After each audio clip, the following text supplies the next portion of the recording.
what's your message to that kid heading into this week? Like it's a football play. You mentioned he had pretty good ball security. Yeah. What's the message to him? Well, it's no different than a receiver or DB, right? Is it a better catch? Is it better offense, better defense? I mean, you could have the greatest technique, the greatest body position, the greatest leverage, and still not have the greatest end result.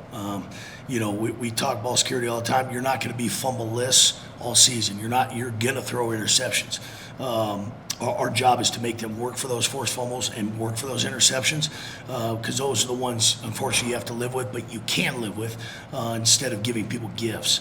But just so have the microcosm of that moment in that time. No one probably talks about that if that's the first drive of the plus 30-yard line. It's because it's the last drive at the plus 30-yard line to seal the game. That microscope and those lights got brighter, and that time is more relevant to the fans and the media to say, well, what if? It's 4-quarter game, and it's the next play. Mike is the next play. He's going to be a game changer for us at some point. He had a 55-yard kickoff return late in the game to put the offense in position to then have a short field. So you're going to have to take some of those lumps a little bit, as long as they're working for it and you're doing all you can with it. They're going to make plays too. They got 11 versus our 11, and their 11 beat us on that play. And do you expect Jared Taylor back this week? The expectation is yes. He was a late scratch late in the week last week. Looks like he's going to be able to go this week. But, as we all know, Thursday, Friday, and again, when you're on the road, you got to make some of those decisions a day or so earlier just because of the travel plans. Expect him to be at capacity. At what capacity, don't know, but expect him to play in some capacity, yes. We want to talk about the turnover battle, like you said, haven't forced a turnover yet. Just how impactful is that as a team in not only getting the ball, but just a huge momentum shift, and how are you guys hoping to improve on that? Yeah, turnovers are momentum builders and providers when you get them. We did have a game-selling interception by Contrell in the first game, so we're 1-1. We're even on the year.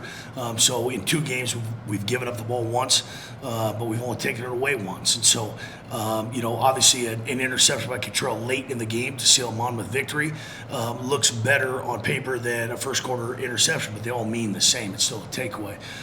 If we can get to the +2, +3 side of things, obviously that changes the landscape of the game. But we got to be more violent. We got to populate the football, especially on the perimeter. That we populate the football in and around the offensive line, defensive line area. But when they start spinning it out, run jet sweeps, run the tunnel screens, run the hitches, we've got to get 2-3 hats in the pile, because that's when collisions happen. When people are stood up and the ball comes out, we've got more of a chance to fall on the football and make things happen and give the ball back to our offense. So turnovers are always a big part of the game, and will continue to be, not just for us but for everybody. We got to force more, but if we stay on the pace we're doing every 2 games and we give up 1 turnover, I think at the end of the day 6 on a year is pretty good offensively when it's all said and done. But if we can force more on defense, which I think and I know we will at some point, because usually turnovers come in bunches, and we just haven't had those bunches quite yet. You want us to talk about for the first 2 weeks, what are the things that you really like and seeing on film so far, some of the strengths of the team? Well, I think we came into the season saying we're going to stop the run. It's easy to sit behind the desk and say, well, they've given up 700 yards passing. We set out to stop the run. We've done that the last two weeks. We've had teams have to shift gears. But with that in mind, we've got to be able to switch gears within a game to know whether it's a call, whether it's personnel, that those teams, if we are having success early in the game, they're going to get away from the run. They're going to start doing some things to not necessarily run the ball, but to give run elements, to throw bubbles, to throw arrows, to throw hitches that are extension of the run game. That's another way to get to the run game without handing the ball off. This week we're going to face 2 quarterbacks, one that doesn't run the ball nearly as much, and another guy they bring in that's more of a +1 run game guy. So they got 2 capable guys, but I think running the ball and stopping the run, we've done a good job through 2 games. It's not always going to be the way in 3rd game. Defense got to travel, so if we could continue to stop the run and make teams one-dimensional, we have a better chance. But that's what it is, just a better chance. We still got to make plays with the balls in the air. And then how does playing on the road versus playing at home the first 2 weeks, how does that change your practice schedule? It sounded like you guys maybe don't even know when you guys are flying out yet. Just kind of how does that affect the way you guys are getting ready for the game? Yeah, I don't, usually in normal circumstances, we travel Friday, so it doesn't affect the Monday through Thursday prep. When you're going across the country, or slightly, mainly across country, 2 time zones, we like to sneak out on Thursday. I don't know if that's going to be the case or not. We'll still practice regardless of when we leave on Thursday here in Cheney. So that won't affect the practice itself. It might affect the practice time. But if we leave on Friday, it'll be a normal Friday road trip in terms of getting in Friday night, having team meetings, waking up Saturday. The nice thing about this one's a 6 o'clock local game time, so it's not like you're going getting in at 6 or 8 o'clock at night and then turn around at noon and playing. So we'll have Saturday, a little bit of Saturday to prepare for, but it won't be the original plans we had. The greatest adjust, and the more effectively we can adjust to our normal plans, the more efficient we can be, the better off we are. So, I challenge kids to, you prepared for the game, we'll prepare for the times up to the game, and then we'll mesh those things together and give ourselves the best chance at 6 o'clock on Saturday night. And then what's just been your message, turning around from the tough overtime loss to getting ready for Southeast Louisiana? Yeah, I don't think there's an exact message.